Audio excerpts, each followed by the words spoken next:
লক্ষ্মীর পাঁচালি কথা হলো সমাপন, ভক্তি করি বর মাগো, যার যাহা মন, শীতেতে সিঁদুর দাও সব এও মিলে, উলুধ্বনি করো সবে অতি কৌতূহলে, দুই হাত জোড়া করি ভক্তিযুক্ত মনে, নমস্কার করো সবে দেবীর চরণে, নমস্কার করো সবে দেবীর চরণে, নমস্কার করো সবে দেবীর চরণে।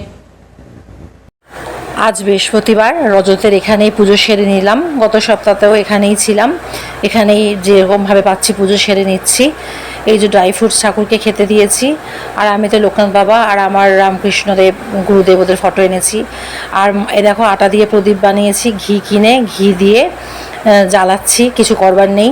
আর এদিকে হচ্ছে এইটাতে কর্পূর জ্বালাই সন্ধ্যাবেলা করে, এটাও আটার প্রদীপ, আটা দিয়ে বানানো। এই যে কর্পূর একটুখানি আর পড়ে রয়েছে, সন্ধ্যাবেলা জ্বালাই, এইভাবেই চালাচ্ছি, আর কিছু করবার নেই। যাই হোক, মা লক্ষ্মী তোমাদের সবার মঙ্গল করুক। জয় মা লক্ষ্মীর জয়।